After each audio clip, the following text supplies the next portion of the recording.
Okay, so this is day one of our adventure. Me and Kenton were getting ready to get going on the trip, and we were waiting for my son Kay to get there. So when he got there, you can see there that his bike had broke the shifter cable. So we had to do a little bit of a quick modification, repair, had to tap out the old bolt, and then we got ready to go. So we got on the road. All three bikes are sitting there looking beautiful, and we headed out. As you can see, we had my bike, the Ibex, my son's KTM 990, and Kenton's brand new 2024 KTM 890. Beautiful bike. So we just took off, and I don't know if you can see here, but it was kind of later in the afternoon. We were kind of getting a late start, and we were just pulling out of town. Kenton lives in Pocatello, Idaho, as well as myself, or not myself, but my son, Cade, and we were just getting on the road. We were talking on our headsets at this moment right here, and Kenton was already having trouble with his bike. He was saying it was cutting out and it wasn't running quite right. So he said the check engine light was on, so we were immediately having issues with it. So if you look here, he's fiddling with it. He says it doesn't have any power, and it was, he said it even sounded kind of funny.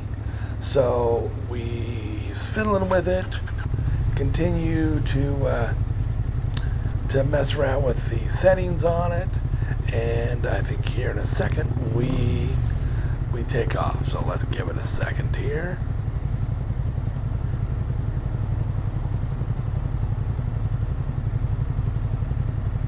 I think he's getting ready to go, because we do continue on right here. Again, we are getting ready to go, heading for kind of middle Idaho. The first night here, the first stop was supposed to be up around the Stanley area. So that's where we're headed here, is the Stanley area. Okay, I know he gets ready to go here. One thing that we were talking about is right before we were getting ready to go, we went out and started Kenton's bike. And so it idled for maybe 5 minutes. One thing he'd done to it is he had put on a exhaust wrap. And so the exhaust wrap was brand new. And sometimes, I don't know if you guys know about exhaust wraps, but you put them on and then you start the bike up, and the heat kind of shrink wraps the wrap to the exhaust. It's a neat look. It actually keeps a lot of heat off your bags and your feet and yourself, so it's kind of a neat modification. But that's the only thing that we had done different from the last time we rode the bike, is put on the exhaust wrap. So we got on the interstate here, and once you get on the interstate here south of Pocatello, there's a pretty steep hill that you gotta climb. So we were talking here as we were climbing the hill, and he had zero power. The bike just was, it even sounded funny. I don't know if you could hear it back there, but when it was at the stop sign there, he was starting and stopping and trying to get it to run right, and it was popping. It just sounded bad. And as you can see here, it is just struggling to get up the hill. That bike's got, shouldn't just fly up the hill. And we were talking on the headsets here that the bike was just no power and running horrible. It was backfiring, just absolutely sounded horrible. So pretty disappointed. We were, Kenton was already pretty upset at this point, trying to figure it out. So what we end up doing here is climbing up the top of this hill, jumping off at the first exit, and we pulled into a gas station and started to address kind of the problem, and we ended up fiddling with it for a while. So again, we're climbing up this hill. This trip is kind of a continuation of a trip that we did last summer, and we were trying to do a road ride here to get to where we ended the trip on the last summer. So we were trying to do a quick road, about maybe a 2 or 3 hour road ride to get to where we left off up around the Mackay, Idaho area. So that's what we are doing here. We're still climbing up this hill and going very, very slow.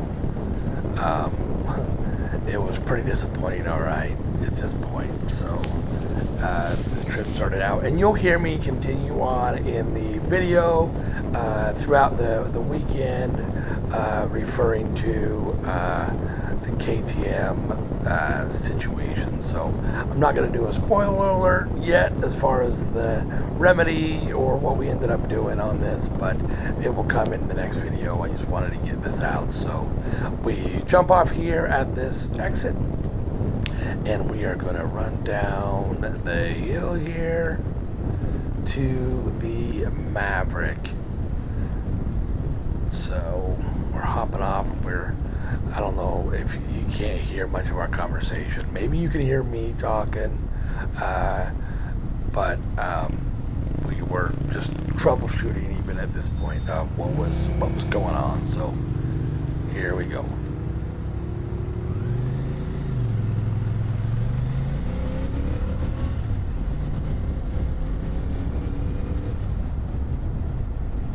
Not the start of the trip that we wanted. First, Cade come rolling in and had lost his shift lever between his house and Kenton's house. So again, we had to jump in the pickup, run down, grab an easy out to tap out the, to extract the bolt out of the lever that it broke.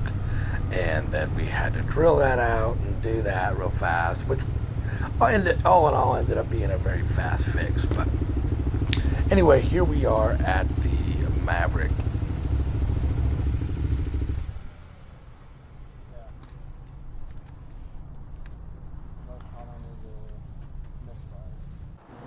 Okay, so we are on the road again. We ended up ditching Kenton. We had a big discussion as far as whether we were gonna, wait and go in the morning or keep on going on the trip without him.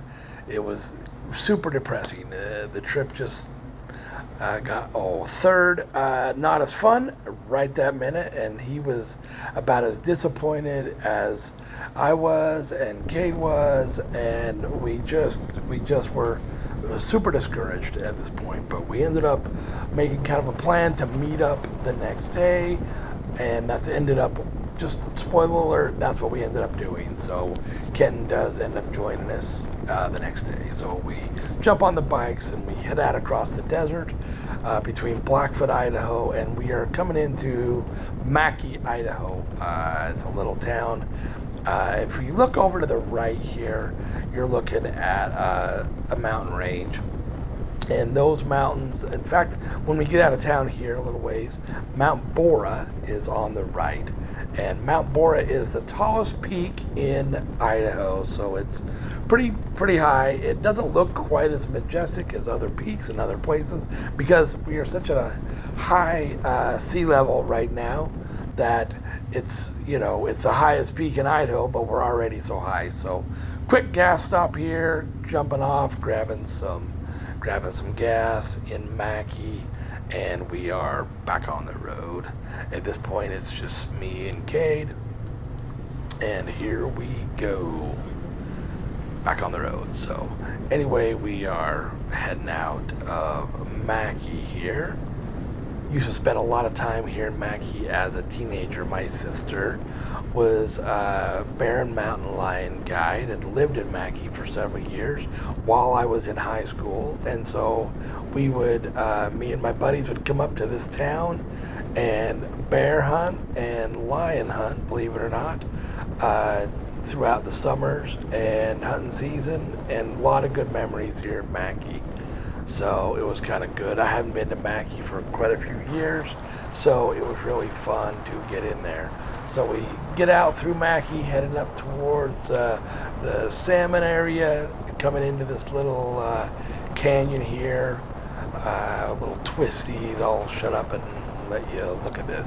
But pretty good rocks. Kind of desolate right now, not the most scenic part of the ride, but these rocks are pretty fun to ride through. It gets a little bit of first taste of a little bit of a windy road here.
Okay, so we're getting a little closer to Salmon, Idaho. Right before we get there, the sun's starting to go down. I don't know if you can see that, but the sun's starting to go down, and we are running out of daylight pretty fast. So we're going to take a left here at this junction and head over on the road to go to Stanley.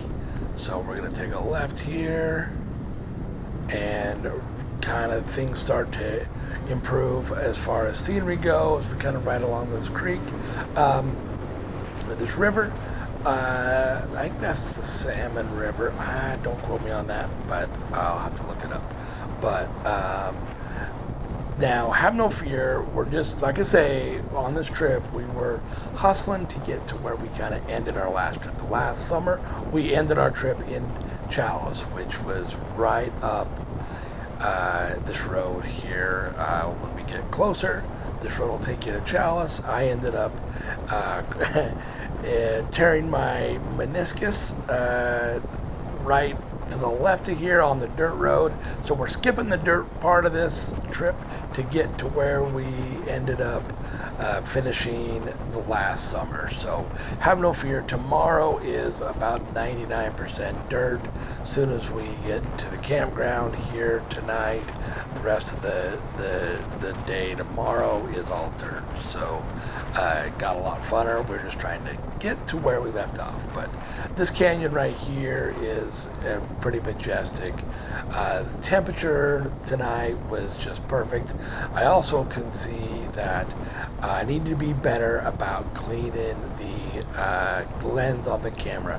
When I'm riding, I'm not seeing what I'm recording. So I can see that a bird or bugs have made a mess of my camera lens. I've noticed that in quite a few of my videos that the bugs get on there. So I need to stop more and clean the camera lens of the Insta360 that I'm recording this on. But really pretty ride here along this. It's starting to get exciting, and we are enjoying the trip so far. So I will be quiet for a minute.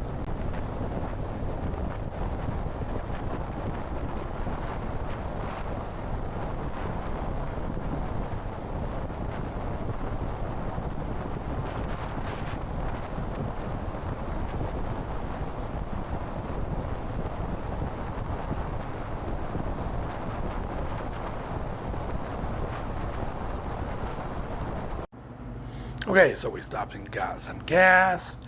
Kate bought some firewood. That was another funny thing, seeing him pack some firewood. I should have got a better picture of that. But then we got back on the road. We were losing daylight there. You can see that the sun is going down. We were kind of hustling. Last time we were on this road right here, it was pouring rain. It was just one of those days. But today was beautiful. This river is just spectacular right there. The sun was going down, and I'm telling you what, it was a beautiful part of the day. We were super happy to be where we were. We were just still kind of reeling from missing Ken. So a lot of uncertainty as far as what was going to happen the next day with him. We really wanted to have him on this trip, so that did not make us very happy, but we were pressing on and getting up there. But we were just riding along this beautiful river here with the sun going down, and this was on a Friday, no, this was on a Saturday, so we were discussing here whether we were going to be able to find a campsite. We hadn't camped in this area.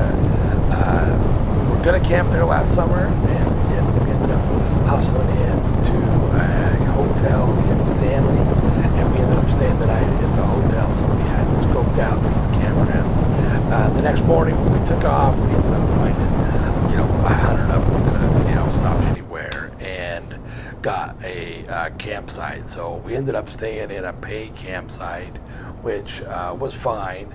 We kind of did that with the hopes of Kenton maybe getting his bike fixed and coming up tonight and finding us. So we didn't want to just camp out in the middle of nowhere and him not be able to find us. So we were still kind of hoping that he would catch up to us tonight, even if he got his bike going.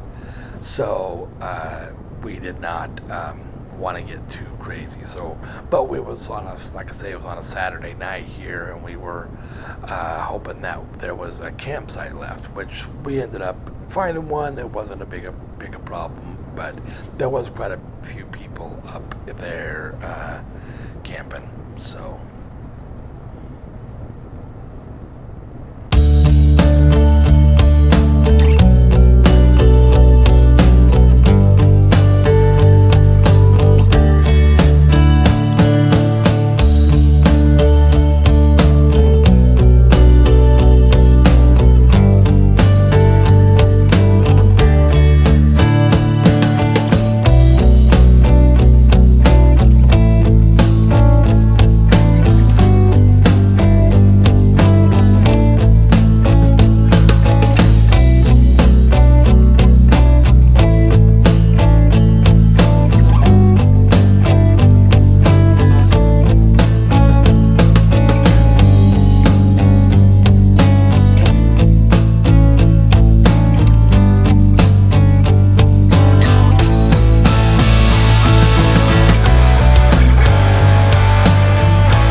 I think we actually poked into a couple of these campsites here, and they were full. So I was starting to get a little bit worried, but it ended up working out here. So yeah, we're gonna pull in here. I think this is the second or third. This is actually Yankee Fork Road that we turned off on, is Yankee Fork. There's some neat stuff we're gonna hit on this tomorrow, but this is the where we were gonna stay in this area, like I say, last summer, and ended up getting a hotel in Stanley. So we were just reading the signs here. Sun's about gone. Literally the sun went down so fast in about a half an hour it was pretty much dark. We ended up, getting our tents set up and cooking dinner in the dark. But beautiful little area here, kind of a tight little canyon. The rock slides on either side, kind of this volcanic rock. You can kind of see it on the right there.